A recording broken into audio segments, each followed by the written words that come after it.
2897, Mike, readback, correct, proceed direct Orman, join Victor 3. All right, direct Orman will join Victor 3 for 97 Mike.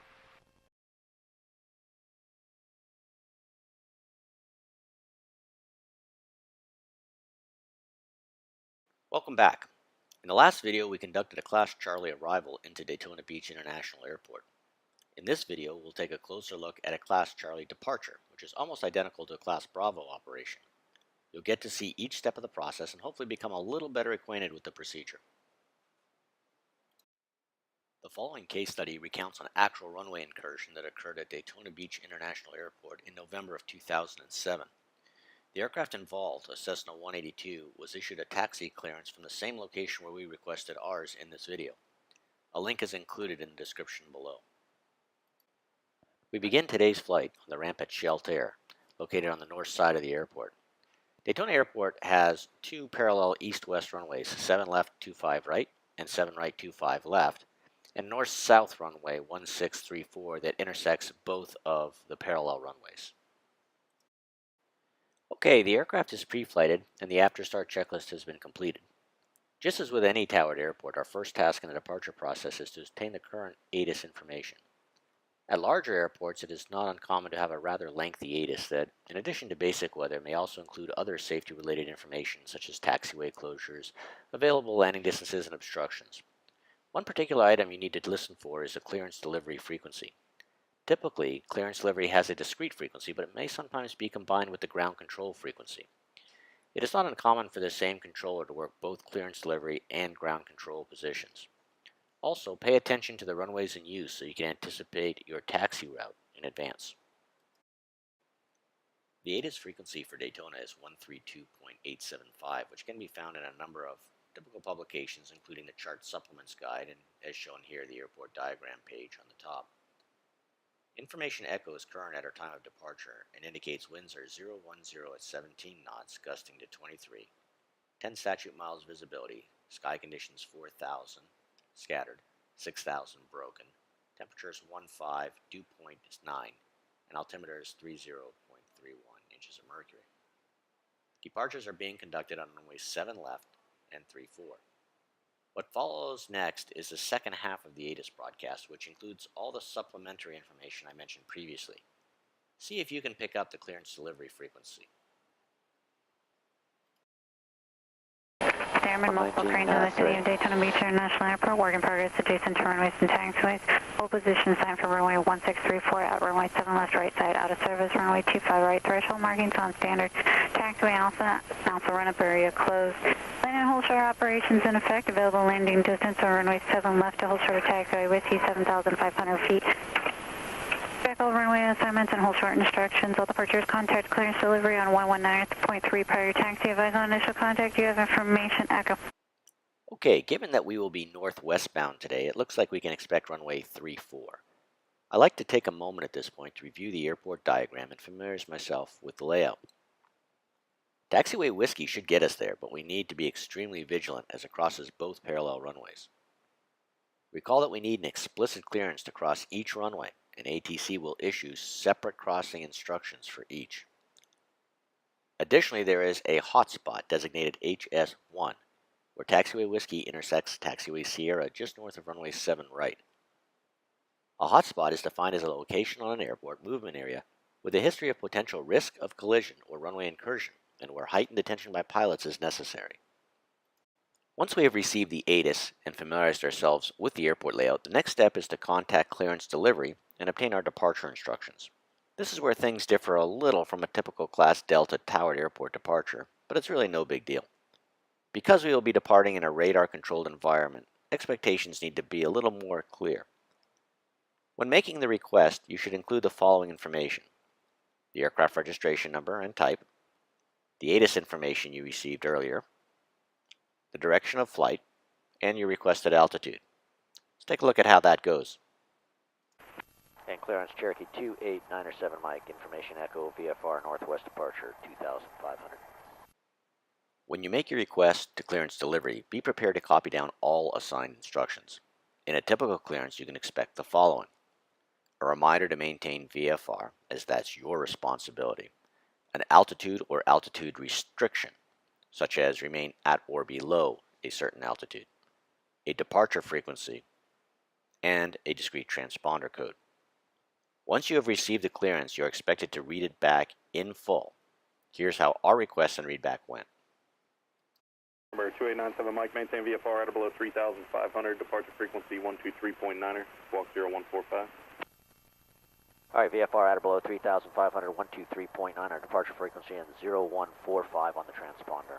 971. Number 97 Mike, readback correct. With our departure instructions received, we are now ready to contact ground. Before doing so, however, at this point, I like to position the aircraft in a non-movement area that is closer to the movement area and where I can be seen by the ground controller. The request to ground control should include the aircraft location. I like to also remind the controller about my intended direction of flight as it may affect the assigned runway.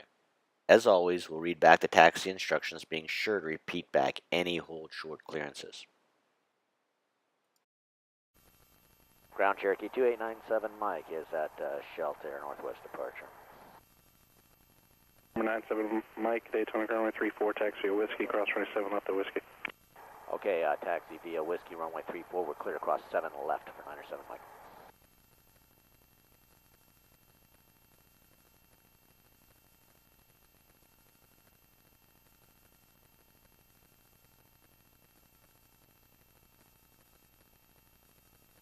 Okay, we are clear across 7 left, but not 7 right. Right.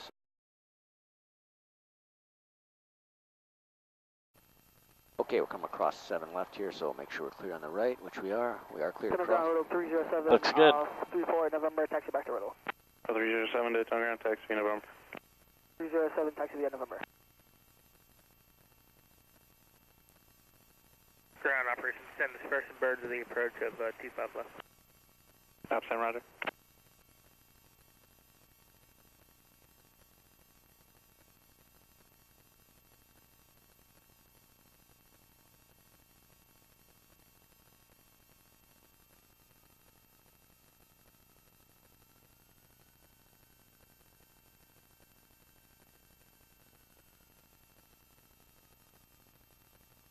Number 97 Mike, cross runway 7 right at whiskey. Okay, clear across 7 right whiskey for 97 Mike.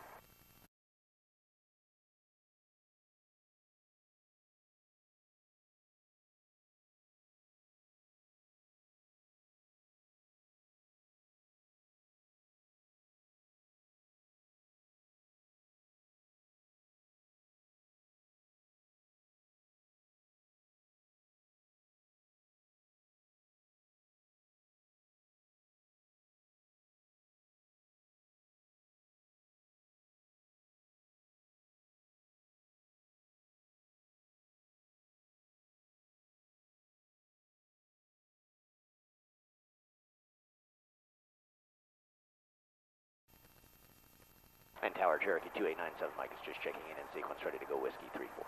Roll 308, traffic's on the roll, 34, clear to land, 1010, 12 gust 21. Okay, so we made our request and checked in here. There are about 6, 7 aircraft that were waiting on both sides of runway 34.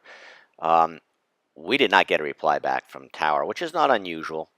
We're way back in the sequence here, but at the same time, I kind of want to get our number in the queue so that we don't get overlooked on the departure sequence.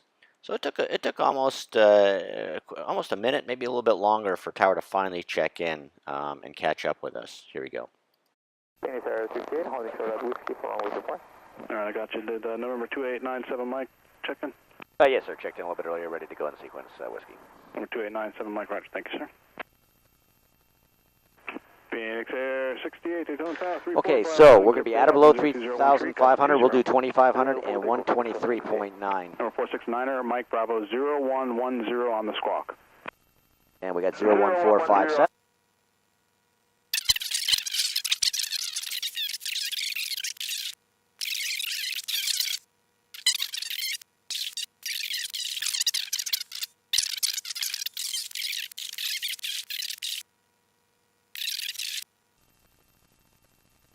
Number 2897 Mike, Daytona Tower, runway 34, line up and wait traffic, a Skyhawk, 3 mile final. Line up and wait 34, 907 Mike. Apache 28 Tango, safe parking.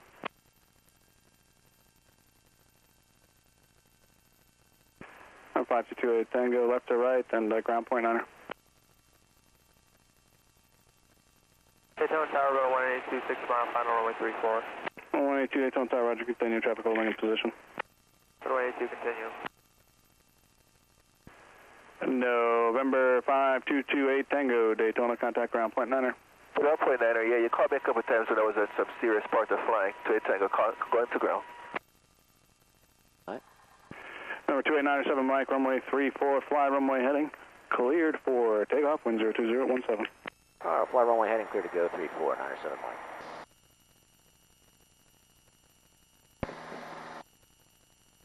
Row 422, number 1, traffic's on the roll, runway 34, clear to land, wind 02017. 34, clear to land, row 422. Row 182, number 2, runway 34, clear to land. Row 182, clear to land, runway 34, number 2.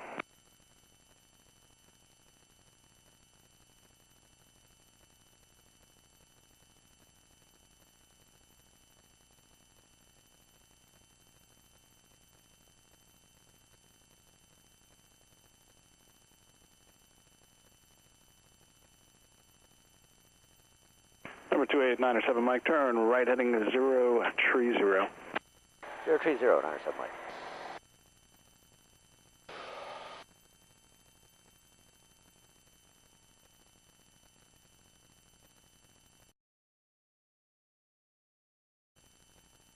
Number 2879 Mike, contact at departure, have a good flight. Over departure, we'll see you 97 Mike. At some point shortly after takeoff, tower will hand you off to departure control. This normally occurs around 500 feet AGL, but can be higher. If I have not received a handoff by 1,000 feet AGL, I will query the tower. The departure control frequency, if you'll remember, was given to you in the clearance. Whenever you check in with a radar controller, you must provide them with your indicated altitude so the controller can cross-check it against what he sees on the radar display. Additionally, you should always include any heading assignment given by a previous controller as a reminder to the new controller that you are being vectored. Now, if the previous controller was not providing vectors, then only include your altitude in the initial call-up. You may be asked by a controller to ident, so be prepared to do so if instructed. When you press the ident button on your transponder, your radar return is highlighted on the controller's screen for easier identification. As you move between radar control sectors, you will be handed off from controller to controller. The initial check-in is always the same though. Include your altitude and any previously assigned heading. In today's video, you'll see us go through a few controllers rather quickly. This is a bit unusual, but will give you a better idea of the process.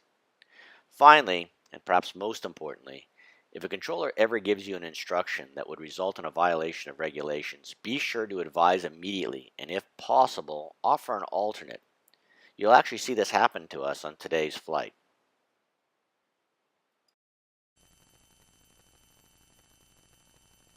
Good afternoon, departure Cherokee 2897 Mike, 900 feet, assigned 030 heading.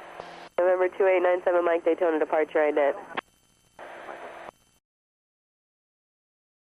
2897 Mike, radar contact 1 mile northeast of Daytona Beach Airport, follow the shoreline north. Alright, shoreline northbound, 997 Mike.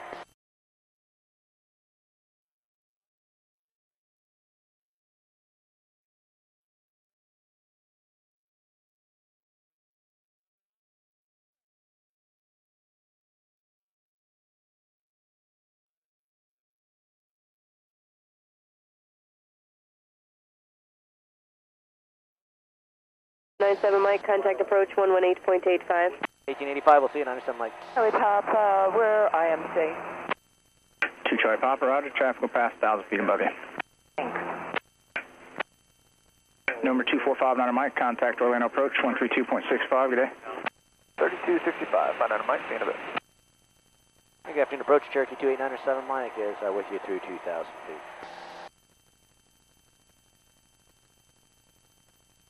Number 2897 Mike, Daytona approach, climb maintain 4,500 out of 4,000, resume on navigation to Palaca, and be advised the warning area, or restricted areas and Palaca MOAs are all active up to flight level 230 today. Okay, appreciate the heads up on that, and we are going to be unable to 4,500 VFR today. Looks like about 2,500, maybe 3,000 is the best we could do. Number 2897 Mike, maintain 2,500. All right, 2,500 for 907 Mike. Yeah, we'd have been right up in it there. Again, no wake, we do 4-5.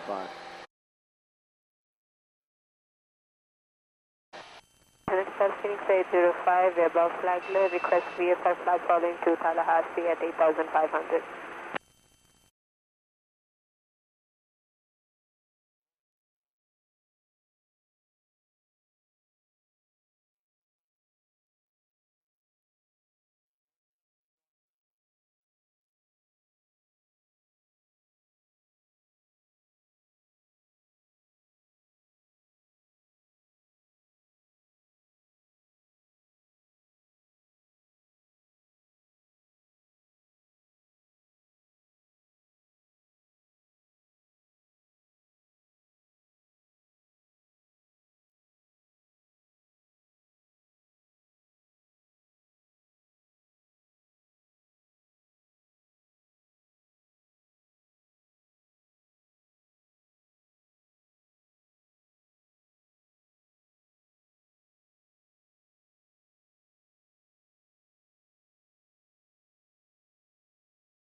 Number 2897 Mike, contact approach 125.8. Have a good day.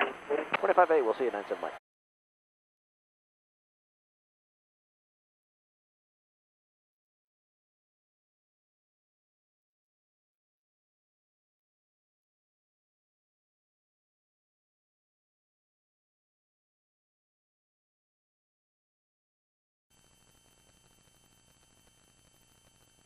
Hey, good afternoon. Approach Cherokee 2897 Mike, switching level 2,500, looking for direct Palatka.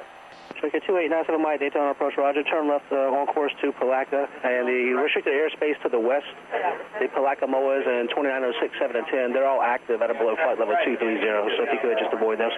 Okay, appreciate the heads up on that, and we are direct Palatka for 97 Mike. Alright, so we are going to do we'll go direct, that is our destination. Enter, and that'll be your new course right there. Yeah.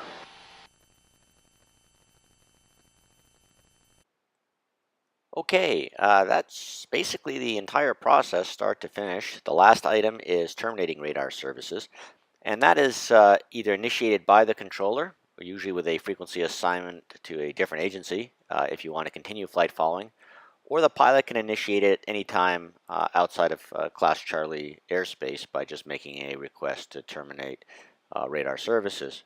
And you'll probably be asked to squawk 1200, the standard VFR code again, and go on your way. I hope you guys enjoyed the video and a look at our Class Charlie departure. If you like what I'm doing here and you want to see more videos, please let me know and subscribe to the channel. Also, if you have any requests or questions, please feel free to post in the comment section below.